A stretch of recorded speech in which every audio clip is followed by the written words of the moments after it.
Hello അസ്സാം വലൈക്കും, welcome back to juice world. എൻ്റെ ഒരു പുതിയ വീഡിയോസിലേക്ക് എല്ലാവർക്കും സ്വാഗതം. അപ്പം ഇന്നത്തെ റെസിപ്പി ഇറച്ചിപ്പത്തിലാണ്.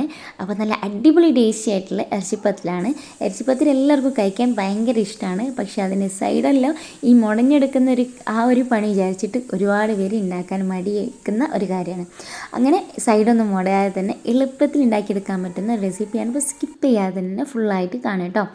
അപ്പോൾ ഞാൻ ഇതിന് വേണ്ടിയിട്ട് ചിക്കൻ ഒന്ന് മാഗ്നേറ്റ് ചെയ്ത് വെച്ചിട്ടുണ്ട്. സാധാരണ ഉപ്പ്, മുളക്, മഞ്ഞൾപ്പൊടി, ഗരം മസാല ഇട്ടിട്ട് മസാല വരക്കി വെച്ചാണ് കേട്ടോ.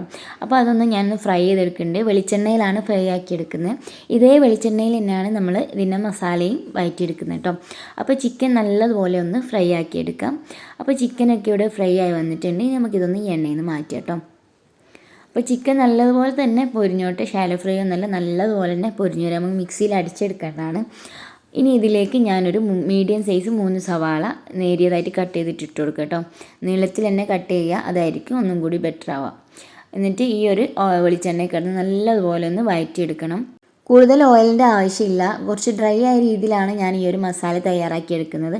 അപ്പോൾ ആ ചിക്കൻ ഫ്രൈ ചെയ്ത ആ ഒരു വെളിച്ചെണ്ണ തന്നെ മതി കേട്ടോ. ഇനി ഇതിലേക്ക് വഴഞ്ഞ് വരാൻ ആവശ്യമായിട്ടുള്ള ഉപ്പ് ഇട്ട് കൊടുക്കുക. അപ്പോൾ ഉപ്പ് ഇട്ടതിന് ശേഷം നല്ലതുപോലെ ഒന്ന് വഴറ്റിയെടുക്കുക. ഇതിന് ഏകദേശം പച്ചമുളക് മാറി ഒന്ന് കുഴഞ്ഞ് വരുന്ന സമയത്ത് അതിലേക്ക് ഇഞ്ചി വെളുത്തുള്ളി പേസ്റ്റ് ഇട്ട് കൊടുക്കുക. അതുപോലെ പച്ചമുളകും കൂടി ഇട്ട് കൊടുക്കുക കേട്ടോ. നിങ്ങൾക്ക് ഇനി പച്ചമുളക് കടിക്കുന്നുണ്ടെങ്കിൽ അത് സ്കിപ്പ് ചെയ്യാം. പക്ഷേ ഇത് നല്ലതുപോലെ ഒന്ന് വറുത്ത് വരുന്ന സമയത്ത് അതങ്ങനെ എരിവൊന്നും അത്ര തോന്നിക്കൂല കേട്ടോ. അപ്പോൾ പച്ചമുളക് ഇടുന്നതായിരിക്കും ഇതിൻ്റെ ഒരു ടേസ്റ്റ് ഉണ്ടാവുക. അപ്പോൾ ഇതെല്ലാം കൂടി ഒന്ന് പച്ചമുളക് മാറിക്കഴിഞ്ഞാൽ ഇതിലേക്ക് മുളക് പൊടി 1 ടീസ്പൂണ്, മല്ലിപ്പൊടി, ഗരം മസാലപ്പൊടി ഇതെല്ലാം ഇട്ടതിന് ശേഷം നല്ലപോലെ ഒന്ന് മിക്സ് ആക്കി കൊടുക്കുക. മസാലപ്പൊടിൻ്റെ ആ ഒരു പച്ചമുളകൊക്കെ മാറി നല്ലതുപോലെ മിക്സ് ആകുന്നവരെ ഒന്ന് ഇളക്കി കൊടുക്കുക കേട്ടോ. നമ്മൾ ഫ്ലെയിം കുറച്ച് വെച്ചിട്ട് തന്നെ ചെയ്തെടുക്കാം. ഇനി ഇതിലേക്ക് കുറച്ച് 1 ടീസ്പൂൺ ചിക്കൻ മസാലപ്പൊടി ആഡ് ചെയ്ത് കൊടുക്കുന്നു കേട്ടോ. നിങ്ങൾക്കൊരു ടേസ്റ്റിന് വേണ്ടിയിട്ടാണ്, വേണ്ടെങ്കിൽ ഒഴിവാക്കാം കേട്ടോ. ഇനി ഇതിലേക്ക് ചെറുതായിട്ട് കട്ട് ചെയ്ത കറിവേപ്പിലയും കൂടി ഇട്ട് കൊടുക്കുക. ഇനി ഇത് നല്ലതുപോലെ ഒന്ന് വഴറ്റിയെടുക്കണം. അപ്പോൾ നിങ്ങൾക്ക് ഈ ഒരു പരുവത്തിൽ മതിയെങ്കിൽ ഇതിലേക്ക് ചിക്കനും കൂടി ആഡ് ചെയ്തിട്ട് സ്റ്റോപ്പ് ചെയ്യാം കേട്ടോ. അപ്പോൾ ഞാൻ ചിക്കൻ ഇതിലൊന്ന് ഗ്രേറ്റ് ചെയ്തെടുത്തിട്ടുണ്ട്. മിക്സിയിൽ അടിച്ചെടുത്താലും മതി കേട്ടോ. അതിൻ്റെ എല്ലൊക്കെ ഒഴിവാക്കിയിട്ട് നല്ലപോലെ ഒന്ന് അടിച്ചെടുക്കുക. നമ്മൾ കോഴിയടക്കൊക്കെ ഉണ്ടാക്കിയെടുക്കുന്ന പോലെ ഒന്ന് മിക്സ് ആക്കി എടുക്കുക കേട്ടോ. അപ്പോൾ ഇതാ ചിക്കൻ ഇട്ടിട്ട് നല്ലതുപോലെ ഒന്ന് ഇനി വറുത്തെടുക്കണം. കുറച്ച് ഡ്രൈ ആകുന്ന രീതിയിൽ തന്നെ കുറച്ച് ഫ്ലെയിം കൂട്ടി വെച്ചിട്ട് ചെയ്തെടുക്കാം. അപ്പോൾ കഴിക്കുന്ന സമയത്ത് ഭയങ്കര ടേസ്റ്റാണ് കേട്ടോ. ഈ ഒരു കുഴഞ്ഞ രീതിയിനേക്കാളും ഒന്നും കൂടി ഒന്ന് ഫ്രൈ ആകുന്ന സമയത്ത് നല്ല ടേസ്റ്റ് ഉണ്ടാവും കഴിക്കാനും. അപ്പോൾ ഇതാ നല്ലപോലെ ഒന്ന് ഡ്രൈ ആയി വന്നിട്ടുണ്ട്. ഇനി നമുക്ക് ഗ്യാസ് ഓഫ് ചെയ്ത് ഇതിലേക്ക് ആവശ്യത്തിനുള്ള മല്ലിയിലയും കൂടി ഇട്ടിട്ട് ഒന്ന് മിക്സ് ആക്കിയിട്ട് മാറ്റി വെക്കാം കേട്ടോ. അപ്പോൾ നമ്മളുടെ ഫില്ലിങ് ഇവിടെ റെഡി ആയിട്ടുണ്ട്. ഇനി ഇതിലേക്ക് ആവശ്യമായിട്ടുള്ള നമുക്ക് മാവ് കുഴച്ചെടുക്കണം. നമ്മൾ സാധാരണ സമൂസക്കൊക്കെ കുഴച്ചെടുക്കുന്ന പോലെ തന്നെ മൈദയും ഉപ്പും വെള്ളവും ചേർത്തിട്ട് കുഴച്ചെടുക്കുക കേട്ടോ. അപ്പോൾ ആവശ്യത്തിനുള്ള മൈദയും അതിലേക്ക് ഉപ്പും ഇട്ട് 1 കപ്പ് മൈദയാണ് കേട്ടോ. അതിലേക്ക് ആവശ്യത്തിന് ഉപ്പും വെള്ളവും ചേർത്ത് നല്ലതുപോലെ ഒന്ന് കുഴച്ചെടുക്കുക കേട്ടോ. വെള്ളം അധികമായിട്ട് ലൂസായി പോവാതെ നോക്കണം കേട്ടോ. എന്നാൽ ഭയങ്കര ടൈറ്റ് ആവുകയും ചെയ്യരുത്. സമൂസക്കൊക്കെ ഒരു ഇതെല്ലാവർക്കും അറിയായിരിക്കും മാവ് കുഴക്കാൻ. അപ്പം ആ രീതിയിൽ നല്ലതുപോലെ ഒന്ന് കുഴച്ചെടുക്കുക കേട്ടോ. റെസ്റ്റ് ചെയ്യാൻ വെക്കേണ്ട ആവശ്യമൊന്നുമില്ല, അപ്പം തന്നെ നമുക്ക് ചുട്ടെടുക്കാം. ഇനി ചപ്പാത്തിക്കൊക്കെ നമ്മൾ ബോൾസ് ആക്കുന്ന ആ ഒരു വലിപ്പത്തിൽ 2 ബോൾസ് എടുക്കുക. എന്നിട്ട് നല്ലതുപോലെ നെയ്സാക്കിയിട്ട് തന്നെ നമ്മൾ പരത്തിയെടുക്കുക കേട്ടോ. മൈദപ്പൊടി ഇട്ടിട്ട് നല്ലതുപോലെ പരത്തിയെടുക്കുക. നല്ല നെയ്സായിട്ട് തന്നെ പരത്തിയെടുക്കുമ്പോൾ നമ്മൾ കഴിക്കുന്ന സമയത്ത് ഭയങ്കര ടേസ്റ്റ് ആയിരിക്കും. അപ്പോൾ മാക്സിമം നെയ്സാക്കിയിട്ട് തന്നെ പരത്തിയെടുക്കാൻ നോക്കുക കേട്ടോ. അപ്പോൾ നല്ലപോലെ ഒന്ന് മൈദപ്പൊടി ഇട്ടിട്ട് പരത്തിയെടുത്താൽ മതി. അപ്പോൾ വലിഞ്ഞു പോവുക അല്ലെങ്കിൽ കീറിപ്പോകുന്ന പ്രശ്നമൊന്നും വരില്ല. അപ്പോൾ നല്ലപോലെ നൈസാക്കിയിട്ട് 2 ബോൾ എടുത്തിട്ട് പരത്തി വെക്കണം കേട്ടോ. ഒരേ വലിപ്പത്തിൽ 2 ബോൾ ഞാൻ പരത്തി എടുക്കുന്നുണ്ട്.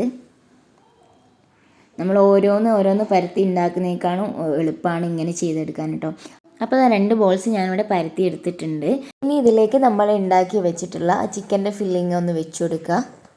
അപ്പോൾ അതിൻ്റെ ഈ ഒരൊറ്റ പത്തിൽ 4 എണ്ണമാണ് നമുക്ക് ഉണ്ടാക്കിയെടുക്കാൻ പറ്റുക. അപ്പോൾ നമ്മൾ ഏകദേശം ഒരു വലിപ്പം കണക്കാക്കിയിട്ട്, നിങ്ങൾക്കിനി ആ ഒരു വലിപ്പം പെട്ടെന്ന് മനസ്സിലാവില്ലെങ്കിൽ നമ്മൾ എന്തിനോടാണ് കട്ട് ചെയ്യുന്നത് വെച്ചാൽ ആ ഒരു ജസ്റ്റ് ഒന്ന് അടയാളം വെച്ച് കൊടുത്താൽ ആ കറക്റ്റ് അളവിൽ തന്നെ കിട്ടും കേട്ടോ. അപ്പോൾ നമ്മൾ ഒരു 2 ടേബിൾ സ്പൂൺ രീതിയിൽ അങ്ങനെ വെച്ച് കൊടുത്താൽ മതി. ഒരു റൗണ്ട് ഷേപ്പിലാക്കിയിട്ട് ഇതുപോലെ ഒന്ന് വെച്ച് കൊടുക്കുക കേട്ടോ. എന്നിട്ട് അതിൻ്റെ മുകളിലായിട്ട് 2ാമത്തെ ചപ്പാത്തിയും കൂടിയും വെച്ച് കൊടുക്കുക. ഇനി ഇത് കട്ട് ചെയ്യും കണ്ടോ. ഈ നമ്മൾ അരി അളക്കുന്ന പാത്രം ഉണ്ടല്ലോ, അരിസേർ എടുത്തിട്ട് ഇതുപോലെ ഒന്ന് പ്രസ് ചെയ്ത് കൊടുക്കാം. അപ്പോൾ അത് നല്ലതുപോലെ തന്നെ കട്ടായിട്ട് വരും. അത് നല്ലതുപോലെ പ്രസ് ആവുകയും ചെയ്യും. പിന്നെ നമ്മൾ സൈഡ് ഒന്നും ഒട്ടിച്ചു കൊടുക്കേണ്ട ആവശ്യം ഒന്നും വരില്ല. അപ്പോൾ സിമ്പിളായിട്ടുള്ള തയ്യാറാക്കാൻ പറ്റുന്ന ഒരു ഐഡിയ ആണ്. എന്തായാലും ഒന്ന് ട്രൈ ചെയ്ത് നോക്കി എടുക്കാം. നമ്മൾ അധിക പേരും ഇറച്ചിപ്പത്തിൽ സമൂസ ഒക്കെ കഴിക്കുകയാണെങ്കിൽ അതിൻ്റെ ആ പിരിഞ്ഞിട്ടുള്ള കട്ടിയുള്ള ഭാഗം മുറിച്ച് കളയുക, അങ്ങനെയാണ് ചെയ്യുക. അപ്പോൾ ഈ രീതിയിൽ ഉണ്ടാക്കിയെടുക്കുകയാണെങ്കിൽ അങ്ങനത്തെ ഒരു പ്രശ്നമേ വരില്ല കേട്ടോ. എല്ലാ ഭാഗവും ഒരേപോലെ ഭയങ്കര ക്രിസ്പി ആയിട്ടാണ് ഉണ്ടാവുക. അപ്പം എല്ലാ സൈഡ് ഭാഗവും നടുഭാഗവും എല്ലാം ഒരേ ക്രിസ്പിയിൽ നമുക്ക് കഴിക്കാൻ പറ്റും. നല്ല നേരിയതായിട്ട് തന്നെ പരത്തിയെടുത്താൽ പിന്നെ പറയാൻ വേണ്ട. പരത്തിയെടുക്കുന്ന സമയത്ത് നല്ല നൈസായിട്ട് തന്നെ പരത്തിയെടുക്കാൻ നോക്കുക. അപ്പം നമ്മുടെ നല്ല നൈസായിട്ട് പരത്തിയിരിക്കുന്ന പൂരിയൊക്കെ ഉണ്ടല്ലേ, അതുപോലെ തന്നെ ഉണ്ടാവും. അപ്പം ആ ഒരു മസാലേൻ്റെ ഫില്ലിങ്ങും കൂടിയൊക്കെ വരുന്ന സമയത്ത് നല്ല അടിപൊളി ടേസ്റ്റാണ്. അപ്പോൾ എന്തായാലും ഇതുപോലെ ഒന്ന് ട്രൈ ചെയ്ത് നോക്കാം. അപ്പോൾ ഇനി ഇറച്ചിപ്പത്തിലിൻ്റെ ഉണ്ടാക്കാൻ ഉള്ള മടിയന്മാർ ഈ രീതിയിലൊന്ന് ട്രൈ ചെയ്ത് നോക്കട്ടോ. അപ്പം ഭയങ്കര ഈസിയാണ് ചെയ്തെടുക്കാൻ. അപ്പം ട്രൈ ചെയ്ത് നോക്കിയിട്ട് നിങ്ങളുടെ അഭിപ്രായം പറയാൻ മറക്കരുത്. പിന്നെ ഫില്ലിങ് ഉണ്ടാക്കുന്ന സമയത്ത് അതുപോലെ തന്നെ ഡ്രൈ ആക്കിയിട്ട് തന്നെ ഉണ്ടാക്കാൻ ശ്രമിക്കട്ടോ. നമ്മൾ കോഴിയായിട്ട് ഉണ്ടാക്കുന്ന അത്ര അങ്ങോട്ട് ഡ്രൈ ആവണ്ട. ഒരു ഏകദേശം നിങ്ങൾ കണ്ടാൽ മനസ്സിലായില്ലേ, സാധാരണ നമ്മൾ സമൂസക്കൊക്കെ ഫില്ലാക്കുന്നതിനേക്കാൾ ഒന്നുകൂടി ഡ്രൈ ആക്കാൻ നോക്കാം. അപ്പം ഞാൻ ബാക്കിയുള്ള ഇറച്ചിപ്പത്തിലും കൂടി ഒന്ന് ഫ്രൈ ആക്കി എടുക്കട്ടെ കേട്ടോ. ഇങ്ങനെ ഫ്രൈ പാനിലിട്ട് ഫ്രൈ ചെയ്തൊക്കെ എടുക്കുന്നേക്കാണ് ഒന്നും കൂടി കുഴിയുള്ള പാനിലിട്ട് ചെയ്തെടുക്കുകയാണെങ്കിൽ ഒന്നും കൂടി എളുപ്പത്തിൽ ഫ്രൈ ആക്കി എടുക്കാൻ പറ്റും കേട്ടോ. അപ്പോൾ നമ്മുടെ ഇറച്ചിപ്പത്തിലൊക്കെ കൂടി സെറ്റായി വന്നിട്ടുണ്ട്. അപ്പോൾ അടിപൊളി ടേസ്റ്റുള്ള ഒരു ഇറച്ചിപ്പത്തിലാണ്. ഇനി മുറിച്ച് കളയാനും മാറ്റി വെക്കാനൊന്നും ഇതിലൊന്നും ഉണ്ടാവില്ല. അപ്പോൾ എല്ലാ ഭാഗവും ഒരേ ടേസ്റ്റിൽ തന്നെ കഴിച്ചെടുക്കാൻ പറ്റും. അപ്പം വീഡിയോസ് എല്ലാവർക്കും ഇഷ്ടമായെന്ന് കരുതാണ്. ഇഷ്ടപ്പെട്ടാൽ ഒന്ന് ലൈക്ക് ചെയ്യുക, കമൻറ്റ് ചെയ്യുക, ഷെയർ ചെയ്യുക. അപ്പം ആദ്യമായിട്ട് കാണുന്നവരാണെങ്കിൽ ഒന്ന് സബ്സ്ക്രൈബ് ചെയ്ത് സപ്പോർട്ട് ചെയ്യാൻ മറക്കരുത്. ബെല്ലൈക്കൺ പ്രസ് ചെയ്യാനും മറക്കരുത് കേട്ടോ. അപ്പോൾ മറ്റൊരു വീഡിയോസിൽ കാണുന്നവരേക്കും ടേക്ക് കെയർ, ബൈ.